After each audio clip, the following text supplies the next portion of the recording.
Assalamualaikum warahmatullahi wabarakatuh. Waalaikumsalam warahmatullahi wabarakatuh. Selamat pagi. Oke,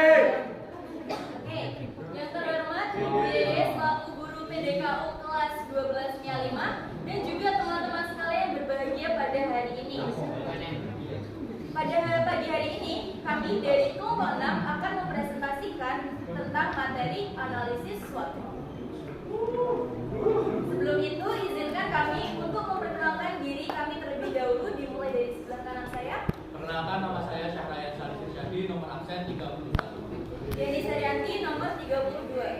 Ria Anggreni nomor 33. Seika Ziamata absen 34. Absen 36.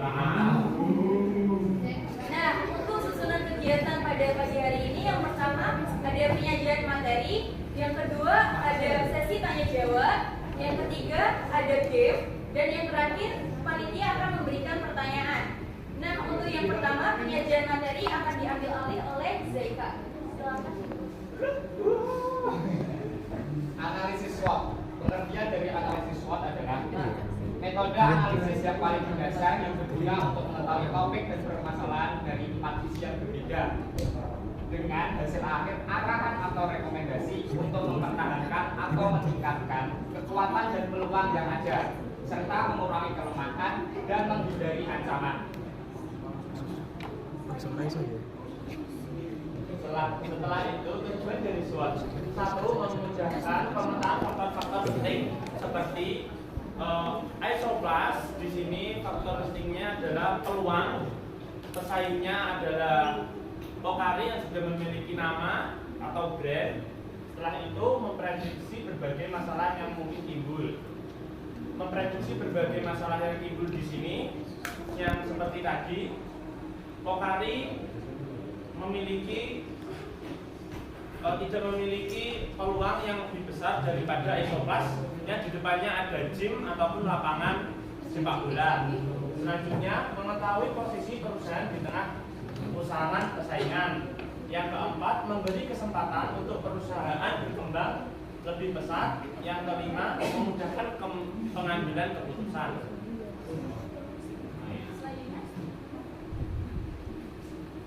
Selanjutnya manfaat. Hasil dari analisis SWOT ini bermanfaat untuk meningkatkan kekuatan yang ada dan mempertahankan peluang, dan secara bersamaan untuk menghindari ancaman dan mengurangi kelemahan. Dengan analisis SWOT bermanfaat sebagai instrumen yang bermanfaat untuk analisis strategi. Dengan analisis SWOT kita bisa meminimalisir dampak ancaman yang akan datang dan kekurangan yang ada. Selanjutnya faktor-faktor. Faktor-faktornya ada 2, yaitu faktor internal dan eksternal. Faktor internalnya yaitu yang pertama sumber keuangan, yang kedua yaitu sumber daya dan kemampuan teknis, yang ketiga yaitu sumber daya manusia, dan yang keempat itu produk. Untuk faktor eksternalnya itu yang pertama inovasi dan perubahan teknologi, yang kedua itu tren sosial, yang ketiga tren ekonomi, dan yang keempat itu kompetisi, dan yang kelima itu kebijakan dan undang-undang pemerintah. Nah, selanjutnya adalah langkah-langkah dalam menerapkan SWOT. Yang pertama, kalian bisa menentukan tujuan dari dibuatnya SWOT itu. Terus setelah ditentukan tujuannya, menentukan elemen-elemen yang akan mendukung atau menghambat, seperti strength-nya apa, weakness-nya apa, opportunity-nya apa, threat-nya apa. Terus setelah menentukan elemen ini, membuat strategi dengan rinci. Nah, setelah membuat strategi adalah memilih strategi yang dapat melaksanakan dari tujuan SWOT tersebut. Oke, selanjutnya kami telah menyediakan contoh kasus untuk menganalisa SWOT.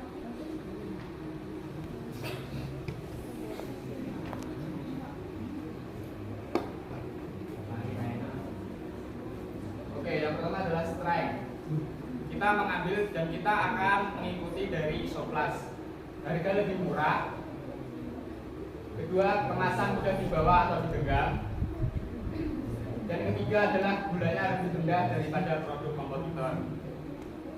Dan weakness-nya, yang pertama yaitu toko Isoplas baru berdiri, jadi belum banyak dikenal masyarakat. Toko Isoplas belum memiliki brand atau nama di lingkungan masyarakat tersebut karena berdiri lebih dini daripada Pocari. Oke, yang kedua, kandungan mineralnya lebih sedikit. Ketiga, kandungan kalsiumnya lebih sedikit. Dan yang keempat, dari segi rasa lebih kalah dibanding Pocari. Jadi enak Pocari guys.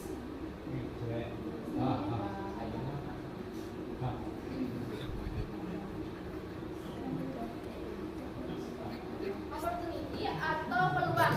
Itu yang pertama dekat dengan gym. Yang kedua dekat dengan sekolah. Dan yang ketiga dekat dengan lalu lintas yang ramai. Dan yang terakhir itu dekat dengan lapangan olahraga. Oke, selanjutnya strategi kalau kita manfaati dari strength sama opportunities-nya. Kita bisa melakukan promosi secara agresif seperti merancang iklan dengan menampilkan keunggulan dari produk kita yaitu Isoplas. Selanjutnya kalau kita manfaatin dari strength sama trait, kita bisa melakukan diferensiasi. Soalnya kan ada kelemahan. Jadi kita bisa merancang iklan dengan ciri khas yang menjadi daya tarik dari Isoplasnya itu dan berbeda dari si Pocarinya.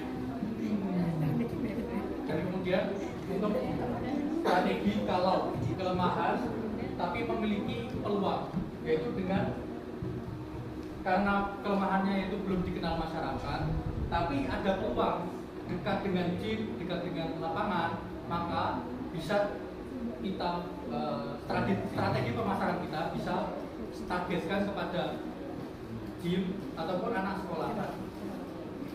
Kemudian untuk strategi jika produk kita kurang bagus, kemudian banyak ancamannya, maka strategi yang harus kita lakukan adalah dengan pemasangan iklan yang tepat sasaran dan sesuai target agar dapat dikenalkan kepada masyarakat luas.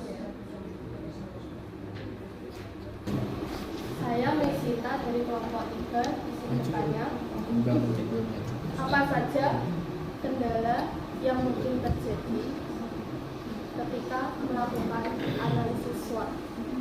Di sini saya akan membacakan jawaban dari soal Mesita.